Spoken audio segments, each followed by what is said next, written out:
Welcome back to Cage Cast, guys. It's Monday recap. I got my pops back on here, Olwhitee. And if you guys didn't know, he has a channel he's building up. It's checking stuff out with Old Whitey. So go check that stuff out with him. But we're going to go over these fights. We're going to start with the fight night that we had previously pulled up with the Kape versus Almabayev. Now, if you guys remember, I was saying last minute that I went Almabayev. If it was a decision fight, I thought it was going to be a point based and that he was going to be able to get it done. Both these guys were mainly decision fighters, so I thought it was going to go the distance. But from the beginning, in my opinion, it looked like a one-sided fight. What do you think about that, Pops? Levels of Absolutely this game. one-sided. Absolutely one-sided. I thought it showed a little bit a different bit of a game for Kappa, but I would have never expected Asa to run away like that. No, and I had it pulled up, and from the beginning, I was glancing at it here and there, watching them fight, and the only thing I could think was that Almabev what looked way overwhelmed from the beginning, and then yeah, by the end of the second, going into the third round, he was fully running away from him. I don't know if he was just gassed out or maybe it just was levels, and he's just not ready for going up the class, but he definitely looked outmatched and outclassed 100% in that match to me. I was absolutely disappointed. Oh, I mean, so was I because I put my money on Almabev and he was running around, like you said, he was just being a bitch about it, running away. Ah, well, win some, you lose some. I thought it was going to be a much closer fight, um, being that they're going to make it the main event. But hey, sometimes it goes that way. Again, I don't know if it was the weight cut. I don't know if it was different altitude or jet lag, but definitely Almabev didn't bring the game and got his ass whooped. I think you're exactly right. It looked like to me from the very beginning he was in over his head, and he knew it. Well, that took my DraftKings balance down to 115.41, still up pretty good. I'm gonna put another $20 in, so I'll have $135 to bet on this week's UFC 313, and that's really what been excited about all week. So let's jump into those fights, and I'm going to give my early predictions, and then we're going to go fight by fight, and you're going to let me know if you agree or if you disagree, and you're going to tell me why. And then anybody watching, get in the comments and let me know who you agree with. You agree with my old man, old Whitey, or do you agree with me? So we're going to start off with the opening match: King Green, Mauricio Ruffy. Um, I see it going Mauricio Ruffy. The odds see it going Mauricio Ruffy, and pretty heavily, like 3-1 that King Green loses or something like that. Maybe even 4-1. Let's pull the odds up and take a look. So yeah, they're thinking almost 5-1 that Ruffy takes this, and then super good odds if you go with King Green. What do you think about that? They overlooking him? No, I can't. I can't take those odds. Ruffy's going to take him. He'll probably KO him. Yeah, I mean that's what the odds would say. And if it's early on in the first one round and a half, I do see it going that way. Mauricio Ruffy has a really karate style. It's almost mimics Conor McGregor. It's real explosive, but it's one of those ones where by the end of the second round, if he goes like full steam like that, he just gasses out. And he looked like Mauricio Ruffy was gassing out a little bit on his last match, and it's just that style. But uh, I mean, there's always a puncher's chance. But I'm also going Mauricio Ruffy. Um, Probably just going to put the minimum $5 on him. I'm thinking that's just a guaranteed win. It's not going to give me much winnings. Um, but yeah, I don't see King Green going the distance on that one. He's been knocked out a few times now. He's got a puncher's chance, but it's near the end of his career. He's not taking those punches the same, in my opinion. No, I personally don't think he has a chance.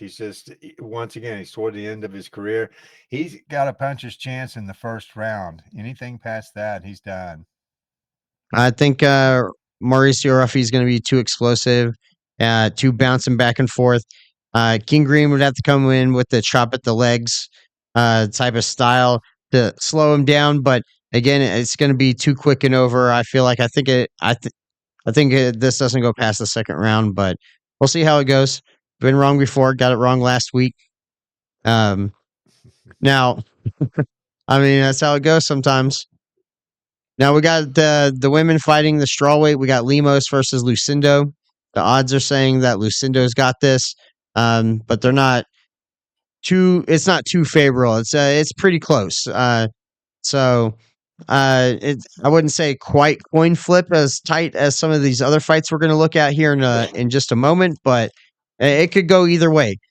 The favorite is Lucindo with the betting odds, but I'm leaning early on with my early prediction with Lemos. Um, Now here's these ladies right here. I know you can see my screen. Here are their stats. If you can see that, um, pretty close. Lucindo's only got 1 inch reach. What do you think about this one?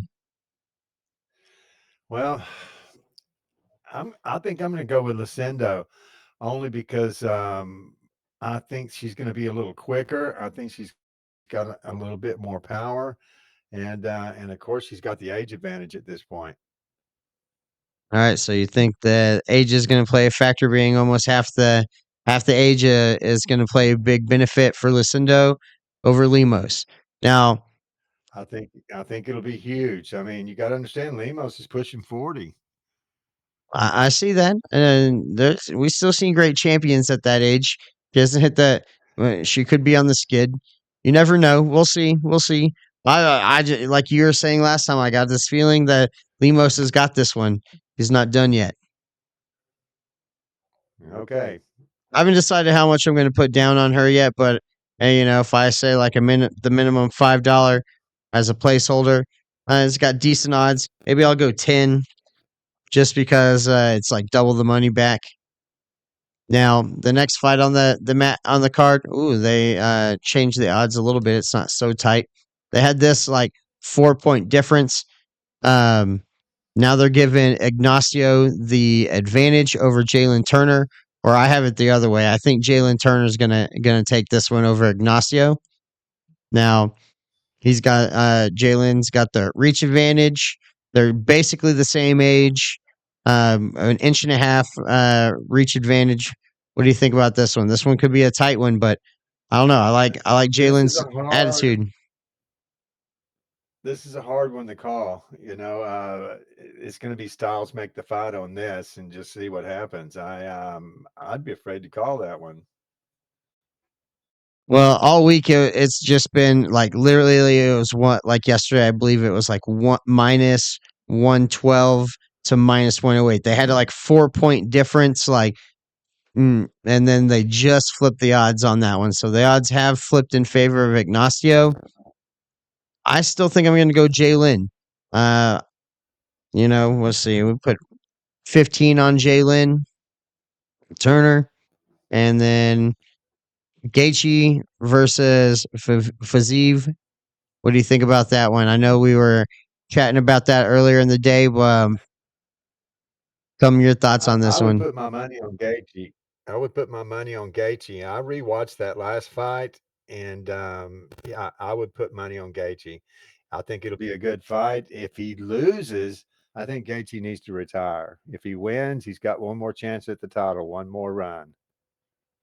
I mean, yeah, they already fought once, so the guys kind of know what they're bringing to the table here. Now it's really going to be like who is having the off day, who's going to bring the 110%.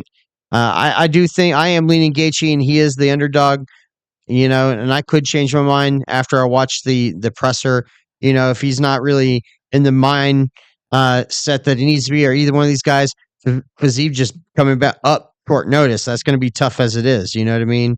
Not especially if the had to cut any kind of weight within the short amount of time. I feel like that's going to really be in his disadvantage. But I Gaethje trains at altitude. I think it'll be a good match if he gets some good kicks off. I don't really want to see the rolling thunder front flip kick, but He does have some good head kicks, so I'd like to see that from Gaethje. And I don't want to see it go the distance. I want to see it be a finish here. Now, I'm not sure if they kept this one a 5 rounder or not. I'm not seeing anything where it's telling me yet. But when it gets a little closer and I can see some of the parlay bets, that's when I'll lock it in on Wednesday. So, um, I what do you think say? either You're one of still these leaning guys can go Gaethje? 5 rounds. I don't think that's an issue. I'm still leaning Gaethje. Um, I I believe had a their last thought, but I fight. I don't lost think it. their I last did fight was a 5 rounder. I think their last fight was a 3 rounder. Um, if it goes five, I think it's a different fight. So that's why I was wondering: are they keeping it at five? That may change my mind, and it may change the odds as well. So I don't want to lock in while they're still changing them and making the better odds. But we still got that last fight, and I know we are definitely butt heads on this one. Alex Pereira Yes, versus sir. Ant Goliath. You still leaning Ant Goliath? I'm still leaning Anklev. I believe it's going to be his night. I don't know, man. He's such a boring fighter. His training even looks so boring. I'm like, I hope he gets knocked out. I do find it very entertaining that he does like to stand up and keep the stand up. Like, he does try to fight everybody on the feet for the most part, and he has gotten some good knockouts, Ant Goliath. But I don't think that he's going to be able to do that with Alex. And it'll really be like, did Alex train the ground game enough? And I think he has a good enough team and I think he'll surprise us with the ground game. Like I said, Jan Vlahovic took him down several times, couldn't finish it. So I don't think it's just going to be as easy as taking Alex Pereira down. Now, you could just dominate him and lay on him, but I think Alex is too strong for that. I think, especially, I don't know if you realize this, but Alex Pereira has a 5 inch reach advantage on Ant Goliath. No, I didn't. It's 5 inches is a lot to It's overcome. pretty hard to get in a 5 inch reach advantage. I think that's why a lot of these guys are having trouble with Alex Pereira. He's got 5 inches on like most people. He's got like an 80 inch reach advantage. Look, at four. They're saying four now. 79 reach is incredibly long. So he's going to have that little bit of advantage there, and I think that's going to play a big deal. I think he's going to be too strong, and he's going to be able to get up from anything and Goliath throws down on him. But we'll have to wait and see. I think it'll be a surprise myself. I'm still going to go with Anklev. Now I'm going to go with Alex Pereira. He hasn't let me down yet, but I don't know what any of the parlays look like yet. There might be some interesting, fun parlays. They're not giving us very good odds. Look, this one is -12 to 108. So it's literally a coin flip on the odds who could win this. That's why I want to wait until close to the fight and see if those change a little bit. I am leaning Alex Pereira, and I do want to do a significant bet. I do want to put like $50 or $60 down. So $50 would still net me almost 45. What would $60 on Alex give me? $60 would give me over $100 back, $113. So that's pretty good. And then I still have about $40 to play with parlay bets or even make some bigger bets on all those. So very interesting card we have here in front of us. Hey, going back to that Justin Gaethje, you know, one of my main things on that is that he's coming off a full fight camp. Okay, he was ready to go, and you're talking about short notice with Raphael, and that's a big deal especially if it's a 5 round fight. Yeah, I'm gonna have to look that up real quick and see if it's still a 5 rounder. But right, they have fought Rafael Fiziev coming up. Just in quick notes, props to anybody who wants to come up to a big spotlight fight and at last moment putting it on the line. If he loses, he's gonna have to start that title run all over. But he's young and durable enough to get it done. Where if Gaethje loses, like you said, it's a must win fight. He's taking this fight because he's confident he got the first one, and that if he gets this, he probably gets a title fight. Um, but yeah, you're right. Gaethje has a full camp. He's had about a year or plenty of time to rest. I don't know. Has it been almost a full year? When did he get knocked out by Max Holloway? Just about a full year. It doesn't seem like it because I still see that replay every week. And they're pretty even in their stats and their height and their reach and all that. So I don't see that playing a big factor. I think this is just going to be whose whose night it is. Or maybe Justin saw something in the first match and he's like, I got his number now. So I don't know. Maybe that's what Rafael's I thinking. He think came it's off just short notice. I think it's just going to be round 4. Let's go. Let's see.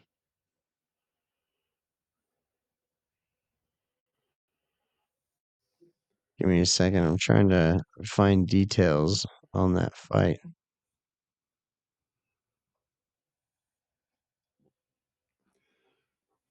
I'd be I got. surprised if they shortened that to a 3-round fight I mean, it's a different fight, and this since it's guy did. the This guy came off. A couple weeks notice. I mean, it is a co-main. It's not typically a 5-round fight unless it's something special and agreed to. So but then again, Gaethje trained a full camp for a 25-minute fight where this guy's coming off the couch. Is he going to be able to do 25 minutes? Also, why I'm leaning towards Gaethje and wondering why they're giving Rafael the benefit of the doubt on the betting odds. To me, it's weird. Yeah, that is weird. But I just wanted to go back to that a minute. That for sure he's had a full fight training camp and coming in training for a 5-round fight. So we'll see Yeah, how that yeah. I works. mean, it is definitely something to keep in mind. Which when I was first looking at the betting odds, they're all so close that most of my bets last week were on the going with the betting odds, and this week they've changed so much that now I'm looking like most of my picks are the underdog, and I'm like, and it changed so drastically in just a few days. So we're gonna wait until Wednesday to actually put all the extra $20 in, get the final bets going, log in on them, and get them locked in. But my, Make sure I'm everybody makes weight. and that's correct. But I'm just also surprised that I'm just looking here that now at least half the fights that I was looking to pick are now underdog fights, and I'm like that. Makes me concerned. I'm like, I don't think that many underdogs are supposed to win in a fight card, but could be that kind of night. You're over here Well, predicting and new, and I'm over here predicting and more money in my bank. I know, I know. I'm playing it safe. You know what? I'm pretty sure they don't let us bet on this in Texas. I'm not on DraftKings. Jason's been DraftKings? testing out different apps, but yeah, DraftKings doesn't let you bet out of Texas. We've had that discussion with Jason before. Lately, that's probably been a good thing for me. Yeah, yeah, and I don't put much on here. Like I said, I even used to. I try to tell everybody when I'm placing the bets, like, hey, don't go waste your money on what I'm saying, just because I got a little hot streak going. Well, hit me up. We'll see how the weigh-ins go and lock these in on Wednesday. Yeah, Wednesday's a special day, by the way. did you see what the some of the future UFC pay-per-views are? They've already announced a few. I've just Like, kind of gotten wind of it. I haven't had time to drive into it. I know Patricio Pitbull's coming in, which is that's great on to see. the April card. So April 12th, they've got it. Who's he fighting? He's fighting Yair Rodriguez. So he's fighting a top contender in that weight class. Fighting a top Michael five guy. Chandler against Patty Pamlet. Yep. And then Diego Lopez versus Volkanovski. I'll Who be are you a going with Patty and Michael? mm, is it 5 round? I don't. I don't I don't know. know. I don't know. But I tell you, Chandler's Patty Pamlet isn't. Go ahead. Chandler's durable and he's explosive. I'm like, can Patty handle that? Patty he keeps his chin up. He walks tall. Like he definitely leaves his face wide open. And I'm like, but Michael Chandler takes hits and he opens his submission guard up sometimes. So I don't know. Well, it's Patty Pimlet's biggest test, in my opinion. We'll see. Chandler's he really needs a win right now to really jump him back into the top 5 contention. He's not even in the top 5 right now. Well, Patty has stepped up every time he's had to. He's impressed me every time. I really was not expecting a lot from him a couple of years ago, um, but I've been impressed. Michael Chandler, he's tough as a nail. It's anybody's fight, but I think I'm going to go with Patty on this one. Yeah, I'm not even gonna do early predictions yet. It's way too far off. I'll have to do a lot more thinking on it. Listen to these guys talk a little bit more trash, Yeah, that's in April. Patty Pamlet may weigh 300 pounds right now. He'll have some weight to drop. right? And then they announced 315, which is Gilbert Burns fighting Michael Morales. They got Shevchenko fighting the number one contender, Manon Farrat. And then they've got Bilal Muhammad fighting JDM. So Jack De La Hey, Mina. that's a good card. Yeah, yeah. This will be finally like Bilal's been talking so much trash online. It's just like, geez, you haven't even defended your title, and you're just already like, I'll move up to the next weight and challenge that one. And it's like, you haven't even defended your belt yet. Nobody likes you. The security didn't even know who you were when you got called into the ring. That's funny. Who is this guy? That's right. Joe Rogan's like, they don't know who he is. Let him in. But before that pay per view, there is a fight night, and it's Jamal Hill versus Roundtree. That will be a banger right there. That's a banger. That's worth watching. Yeah, yeah. I keep my eyes on that one. So that when is that one? April 26th. So that will be a good one. Emmett's also fighting in April. So Josh Emmett's coming back versus Murphy. So that one's going to be good. Um, Brandon Moreno versus GFL's Steve got their Essig. first card coming up in April. Yeah, we'll have The to see if GFL's got their first card coming up. we'll see if the Grandpa League works. Isn't that what the G stands for? Grandpa League. Yeah, I think so. They need to call it the OG. That's right. The Retirement League. It's all right. We can get you guys over there. Yeah, Poirier will be there soon, right? He says he's got one more fight left. One more fight, yeah, and then he's signing. That's right. They got an avenue now. You can go over here and you can still do MMA with the Grandpa League, or you can go into bare knuckle over here and break your hands. So, what do you think? Is Connor going to go bare knuckle or no? I don't know. We'll have to see. We'll have to see. He's got a lot going on, so we'll see if we can get past any of I'll these certainly watch. lawsuits. All That's right, what so he's you really got to locked fight. in? Those are his fights right there. He's got a fight going on right now. He's got that court battle. He Yeah, needs to I get. saw where he filed an appeal on that. That's right. He needs to get a rear naked chokehold on that court case and get it tapped out so he can get back into fighting. And then run for office like he said he was going to. Yeah, yeah. He'll fight out his UFC contract and then be the president of Ireland. Yeah. Well, we'll see. We'll Uh, see. I would like to see him fight by the end of the year, at least sometime this year. It'd be fun to, regardless of what organization. I think the eyes will be on him. I'll be paying attention. I know you'll be paying attention. So, regardless of where he goes, I feel like I still want to see it. So, if it's bare knuckle, if it's the Grandpa Leagues, wherever. What about boxing? Did you see Naganyu's going to fight Wilder? I saw that. I'll watch that fight. Did you watch any of the fights last weekend? Javante Uh, Davis? I saw that it went to the decision, and I saw the wild Yeah. knee that he took, saying that he got oil in his eyes from his braids. Davis got whooped, is what he got. Well, we'll see. They're saying Well, Tank they called it Davis. a tie basically, but he got whooped. They should have taken a point when he took that knee, or Uh, called it a knockdown. I mean, yeah, well, maybe. but that's a whole other story. It was All definitely right, there'll be a controversial. rematch They were then. pumping it up. They were telling me that he's going to be the next Mayweather. He's going to break Mayweather's record. And I was like, oh well, not with a decision, not with a tie on there. There's no one out there right now that can even come close to beating Mayweather's record. It may not be broken for decades. Yeah, well, you know, what was it? There was plenty of dudes that have, went longer without losses. They just didn't retire before they got a loss. Exactly. Hey, that means he's a smart fighter. Yeah, yeah. What was it like? One of Caesar, whatever, or De La Hoya went Julio Cesar 93. Chavez. De La Hoya went like Yeah. 93 or something before he got his first loss.